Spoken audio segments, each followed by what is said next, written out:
इस वक्त हमारे साथ मौजूद हैं तनवीर सादिक साहब, जो कि विधायक हैं नेशनल कॉन्फ्रेंस से और बड़े करीबी माने जाते हैं उमर अब्दुल्ला साहब के। जब वो मुख्यमंत्री थे उनके पॉलिटिकल एडवाइजर भी रहे।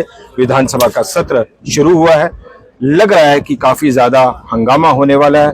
सादिक साहब, किस तरह की तैयारी है? आप सत्ता पक्ष की ओर है, सरकार की ओर है, पूरा विपक्ष जो है वो और बड़ा भारी विपक्ष बीजेपी सरकार को कई मुद्दों पर घेरने की तैयारी कर रहा है। अच्छी बात है। किस तरह की तैयारी है आपकी? अच्छी बात है, उनका एक डेमोक्रेटिक राइट है गवर्नमेंट को अकाउंटेबल बनाने को, गवर्नमेंट को आंसरेबल बनाने को।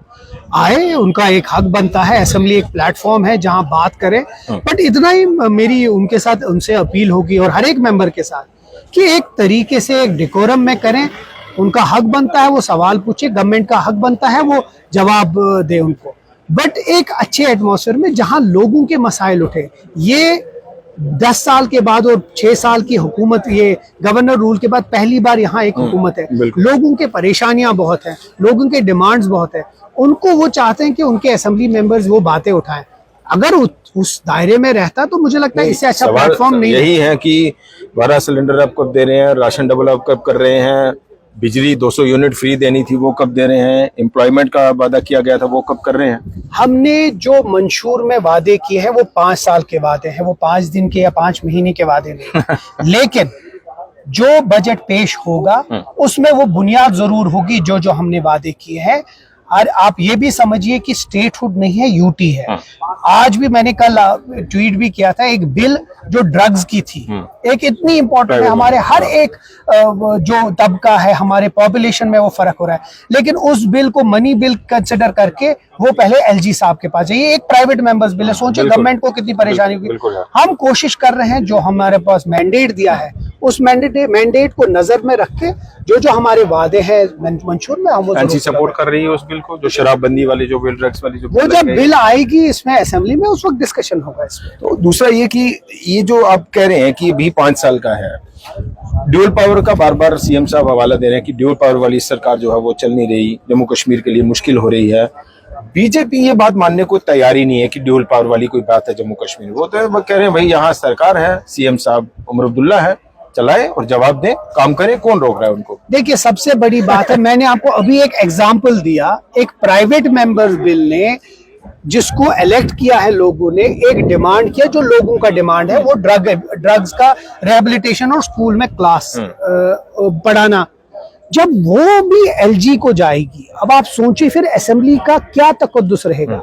इस असेंबली जो 2019 से पहले असेंबली थी, इतनी स्ट्रांग थी कि वो वही private member bill pay discussion होता था और वो कहीं कहीं एक्ट बन सकता था। तो आज की डेट पे ये एक प्राइवेट मेंबर्स बिल की बात कर, तो सोचिए हुकूमत में हर एक चीज एलजी साहब को जाए। हम लोगों को इलेक्ट किया है लोगों ने गवर्न करने के लिए, एलजी साहब को नहीं।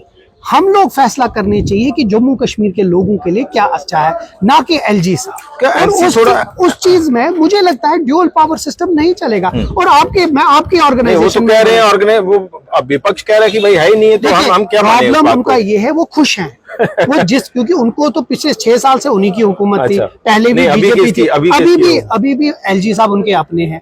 उनको तो कोई प्रॉब्लम नहीं। लेकिन जो लोग हैं, अगर आप उनको कैमरा के बगैर पूछेंगे शायद वो भी यही बात करेंगे। हुकूमत है जम्मू कश्मीर, अभी जम्मू कश्मीर नेशनल कॉन्फ्रेंस की सरकार की, हम चाहते हैं उसको उतना ही इज्जत दिया जाए जिस तरीके से लोगों ने उस हुकूमत को इज्जत दिया। सरकार असर्ट कर रही है अपने, बिल्कुल कर रही है, प्रोटोकॉल और पावर्स को लेके अपना बजट बन रहा है, अपना असेंबली है, अपनी चीजों पे डिस्कशन हो रहा है। लेकिन देखिए, अगर हम उनके डोमेन में नहीं जा रहे हैं, हम एक्सपेक्ट करते हैं कि वो भी हमारे डोमेन में ना आ जाए। हो रहा है कहीं क्लैश, आपको लग रहा है? कहीं कहीं तो ऑब्वियसली एक ऐसे एटमॉस्फेयर में तो कहीं क्लैश हो सकता है, बट अच्छा, जिस तरीके से दिल्ली की सरकार है, जिस तरीके से उनका एक रवैया है, वो अच्छा लग रहा है और हम होपफुल हैं कि स्टेटहुड जल्दी। एक चीज तो तनवीर साहब होती है, बड़ी क्लियरली होती है। मुझे याद है आज भी कि जब आजाद साहब मुख्यमंत्री थे और डिप्टी सीएम मुजफ्फर हुसैन बेग साहब बने, तो बाकायदा तौर पर बेग साहब ने मीडिया के सामने कहा कि मुझे इतना प्रेशर, जब उन्होंने रिजाइन किया, कि मुझे इतना प्रेशर दिया जा रहा है कि आजाद साहब को नहीं चलने देना है। क्या आपको लग रहा है जम्मू कश्मीर में भी ऐसा ही कुछ प्रेशर चल रहा है, प्रेशर टैक्टिक्स हो रही है कि नहीं चलने देना उमर अब्दुल्ला को? मैं सिर्फ उम्मीद करता हूं कि उस चीज पे हम नहीं, अभी है ऐसा क्या? आज की डेट पे एक सरकार है चुनी हुई सरकार जो चाहती है कि स्टेटहुड आ जाए, हाँ। ताकि हमको राजभवन हमेशा बार-बार न जाना पड़े। बस उस पे मुझे लगता है ये चुनिंदा सरकार है और चुनी हुई सरकार को फुल अथॉरिटी देनी। मुद्दों पर नेशनल कॉन्फ्रेंस कुछ टाइम स्पेस चाहती है क्या, कि हम करेंगे लेकिन हमें थोड़ा समय दीजिए? आप विपक्ष को भी वही अपील कर रहे हैं? कौन से वाले मुद्दे? तमाम जितने भी मुद्दे आपने मैनिफेस्टो में रखे हैं नेशनल अब वो सारे 5 साल का मैंडेट है, 5 साल में वो पूरे कर देंगे। हमें क्यों जल्दी है अभी? हमने अगर उसमें लिखा होता कि हम 5 महीने में ये सारा कंप्लीट करेंगे, मैं आप आज को जवाब देता। ये चीज आप 4.5 साल के बाद मुझसे पूछे कि जो मंशूर में हमने लिखा है उसमें क्या है। आज की डेट में हम चाहते हैं कि विपक्ष हो चाहे कोई भी हो, जितने एमएलए है वो एक साथ खड़े रहे और स्टेटहुड के लिए, रेस्टोरेशन के लिए मांग करें हर एक लेवल पे और हर एक जगह। चलिए, बहुत बहुत शुक्रिया तनवीर साहब, बहुत बहुत शुक्रिया you, हमारा।